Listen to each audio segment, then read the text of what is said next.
Boa noite a todos. Eu sou a professora Simone Cristina Camargo. Estou aqui com vocês para mais uma aula remota. Essa aula, na realidade, ela vai ser uma continuidade ou um anexo daquela aula do meeting que nós vamos fazer hoje à noite. Como eu vou estar falando dessa fase de recria dos animais e nessa fase a gente começa a estar inserindo alguns suplementos, seja ele lá no sal mineral proteinado e energético, indiferente das nossas misturas, vocês vão ver que eu vou estar falando dentre os ingredientes a utilização da ureia na alimentação desses animais. Como a ureia, a gente precisa tomar alguns cuidados nessa utilização para que não ocorra intoxicação nesses animais. Por isso que eu estou fazendo uma aula à parte para explicar um pouquinho mais sobre o que vem a ser essa ureia que a gente utiliza na ração e como que a gente pode estar fazendo a utilização dela. Então, o que é essa ureia? A ureia é uma fonte de nitrogênio não proteico, NNP. O que vem a ser esse nitrogênio não proteico? É quando eu tenho um alimento que consiste basicamente de aminoácidos não essenciais, pode ser também constituinte de peptídeos, amidas, aminas e amônia. No caso da ureia, ela vai ser constituída basicamente de amônia. O nitrogênio proveniente da ureia, ele vem da amônia, que é um nitrogênio não proteico. Não é uma proteína verdadeira.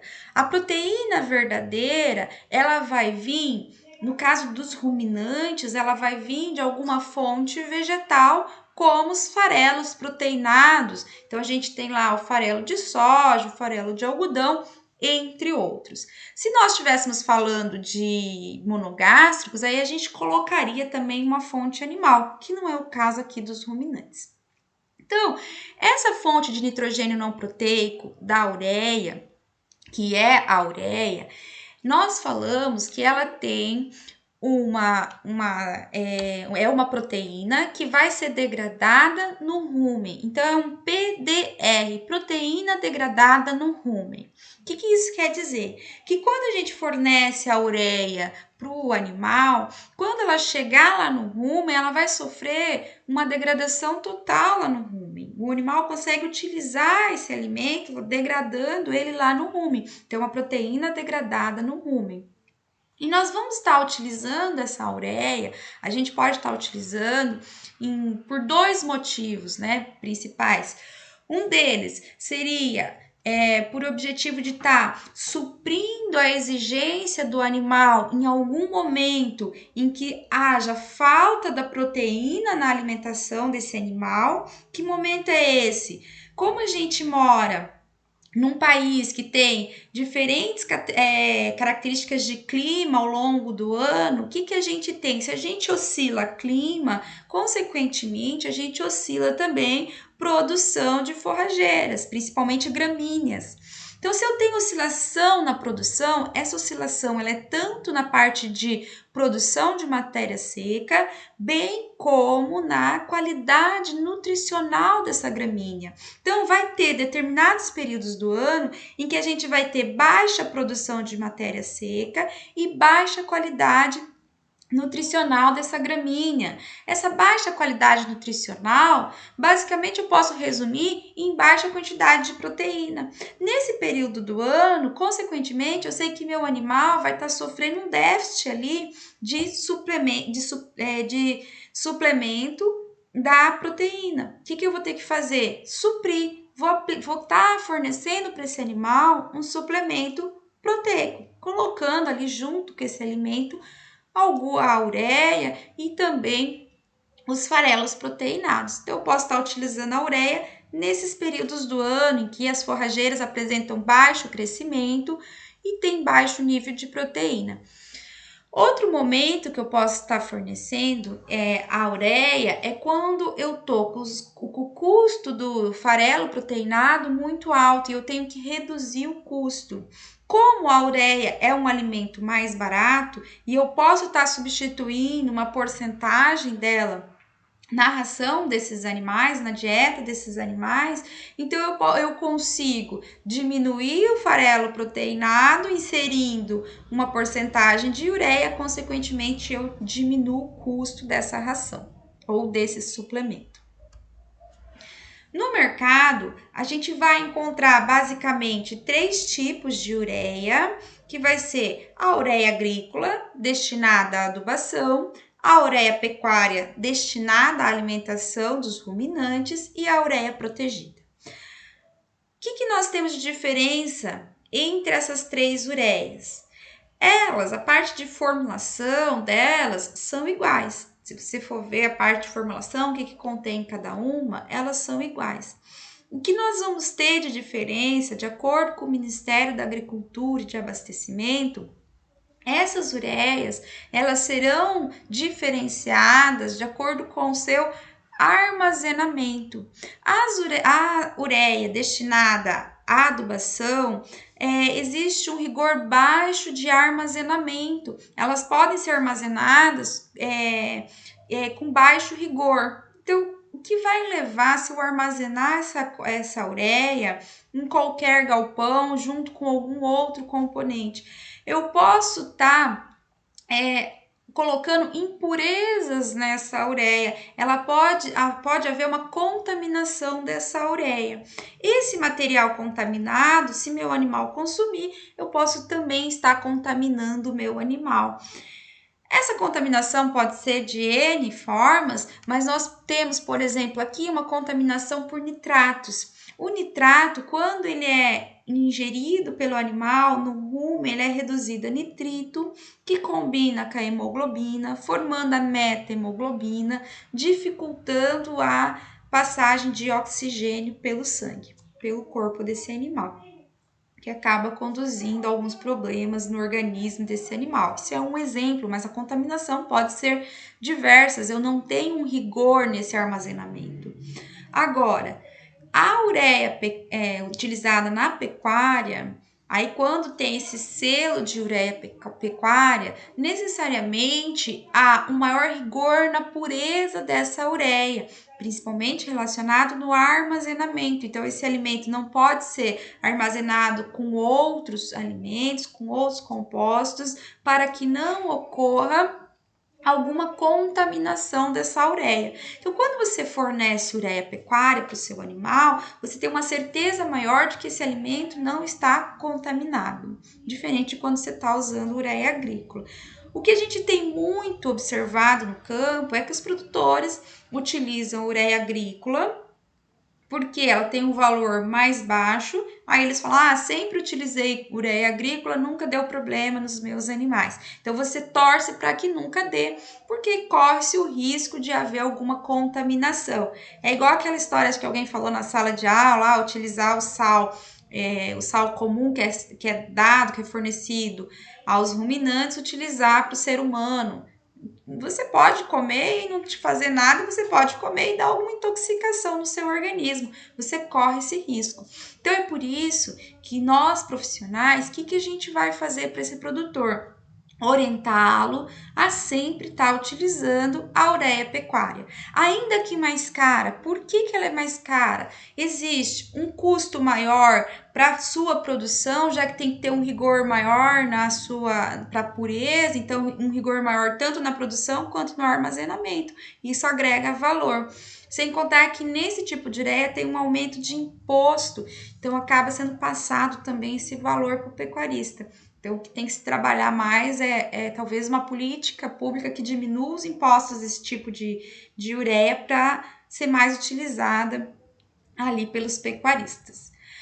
Aí, o terceiro tipo de ureia, eu tinha comentado da ureia protegida.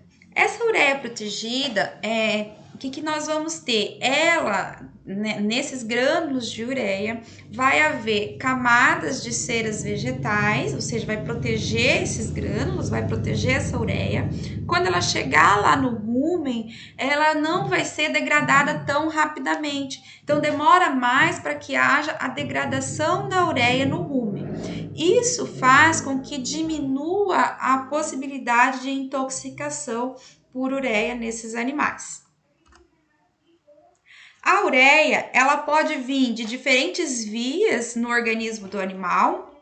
Uma das vias é endógena, ou seja, do próprio organismo desse animal. Essa ureia endógena, ela vai ser produzida lá no fígado, então ela é biosintetizada no fígado, cai na corrente sanguínea e vai entrar por difusão lá no rúmen. Também nós temos a ureia endógena, que vai ser também, ela é sintetizada no fígado, mas parte vai ser reciclada pela saliva e também acaba caindo lá no rúmen. E outra via de entrada de ureia no organismo desses animais é pela alimentação, que é a ureia exógena, que é aquela externa, que é a que a gente vai estar fornecendo, seja a ureia que a gente vai estar colocando na ração, seja a ureia que a gente vai estar colocando nos suplementos proteicos ou proteico energético. Indiferente da via dessa ureia, o que nós temos? Seja ela endógena ou exógena, quando ela cai no rúmen, a presença dela no rúmen faz com que os micro-organismos ali presentes, as bactérias, liberem urease. A urease, essa enzima, é capaz de quebrar essa ureia, degradar, que a gente chama, né? Fazer a quebra dessa ureia, liberando amônia e gás carbônico. Além da presença da ureia lá no rúmen, nós vamos ter a presença dos carboidratos, seja eles estruturais, que são aqueles relacionados com a estrutura da planta, que é celulose, hemicelulose e lignina. A lignina, apesar de não ser um nutriente, a gente coloca ele junto nesse grupo porque ela está relacionada com a absorção de celulose e hemicelulose, com a digestão e absorção de celulose e hemicelulose. Então, são os carboidratos estruturais.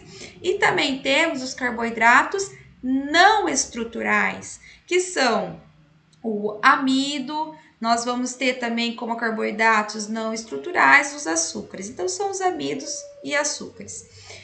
Esses carboidratos, o que nós já sabemos, que vocês aprenderam lá na nutrição, que os carboidratos não estruturais, o amido, por exemplo, que vai vir lá dos grãos, eles são degradados mais rapidamente no rúmen. E os carboidratos estruturais, a degradação é mais lenta.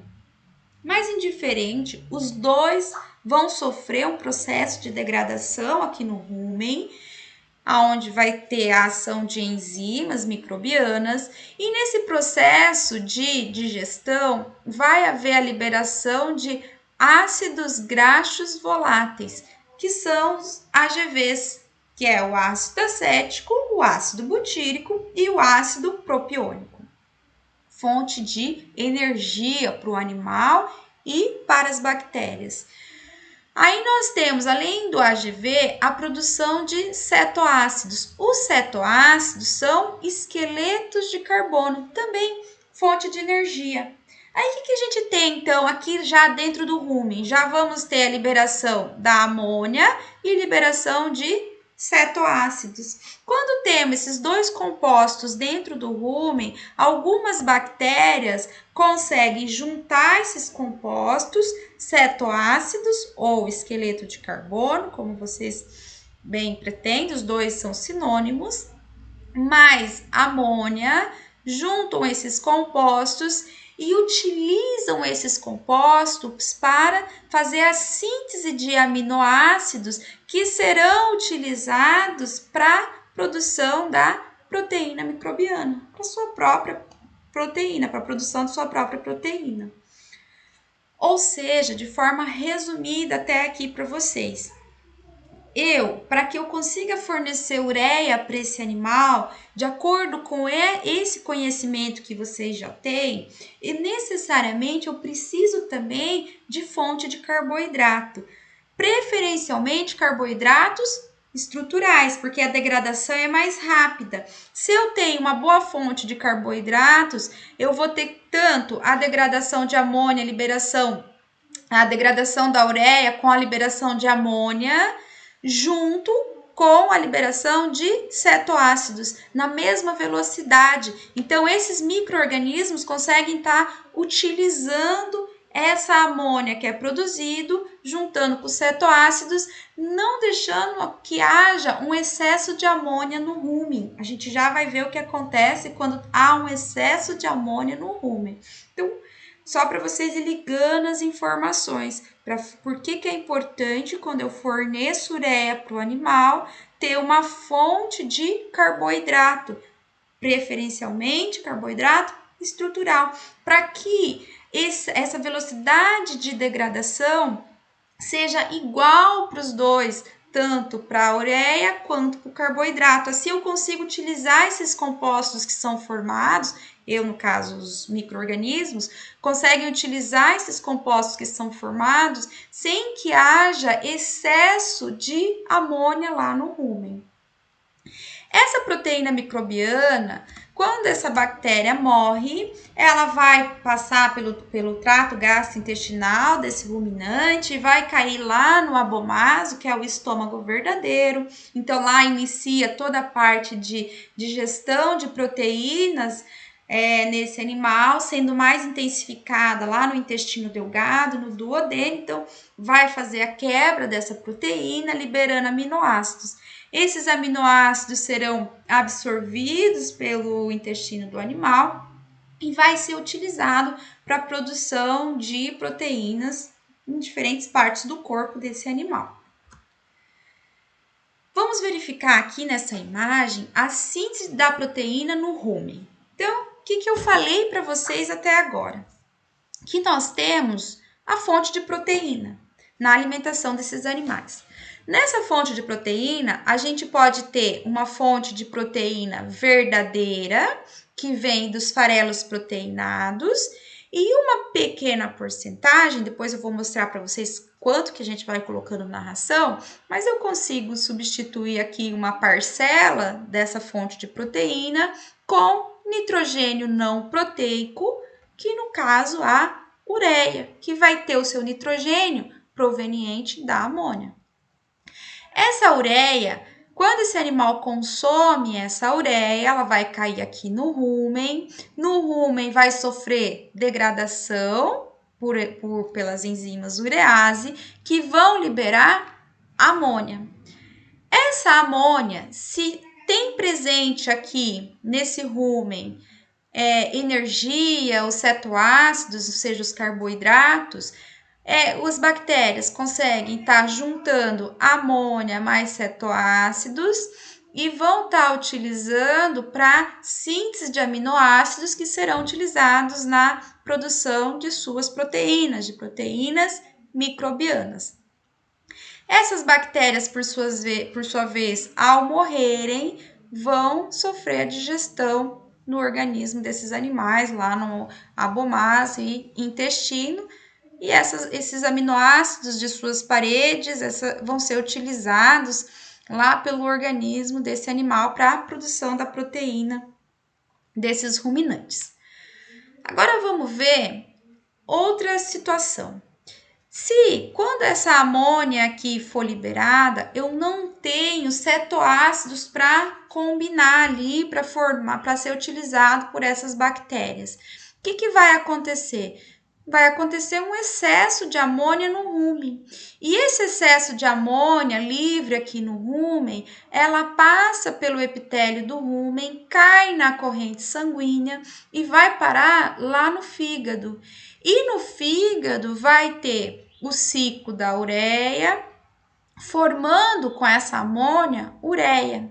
Essa ureia, por sua vez, volta para a corrente sanguínea, entra por difusão no rumen desse animal, vai voltar aqui para o rumen e também para saliva desses animais, voltando novamente aqui para o rumen.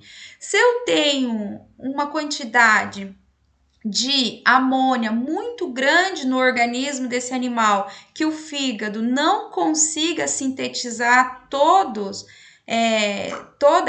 essa amônia presente que está vindo aqui para o fígado, o que vai ocorrer nesse animal? Uma intoxicação. Por isso que ocorre a intoxicação, quando o fígado não dá conta, as bactérias não dão conta, ou você não tem população suficiente para utilizar essa amônia, ou você tem poucos carboidratos vindo ali da alimentação, então não tem como ela juntar os compostos para utilizar essa amônia. Enfim, esse excesso de amônia na corrente sanguínea vai saturar o fígado, ele não vai conseguir biosintetizar essa ureia, fazer aquele ciclo da ureia, consequentemente vai ocorrer uma intoxicação nesse animal. Então, essa ureia que está voltando aqui para o organismo, seja por saliva ou seja aqui por absorção, ela é uma ureia endógena do próprio organismo. Nessa imagem aqui também, vocês vão verificar a porcentagem da proteína verdadeira. Essa proteína verdadeira, quando eu dou os farelos lá para os animais, e por que eu preciso dar uma porcentagem de proteína verdadeira? Porque os micro-organismos aqui no rumen, eles não precisam só de amônia para o seu desenvolvimento, para a síntese de suas proteínas, eles precisam também de outros compostos. Então, eu preciso de outra fonte de proteína que não seja só amônia. Então, eu forneço, por isso que é importante ter presente uma proteína verdadeira. Então, essa proteína verdadeira aqui, farelo de soja, que é o que a gente mais utiliza na nossa região, mas também tem o farelo de algodão, muito utilizado. Ela entra no rumen, 60% em média dessa proteína sofre uma digestão aqui, vai ser utilizado pelas bactérias, pelos micro-organismos aqui presentes, e 40% em média vai passar intacta aqui no rumen e vai sofrer digestão lá no abomaso e intestino delgado. Essa porcentagem que passa intacta aqui no rumen, nós chamamos de proteína não degradada no rumen, ou bypass.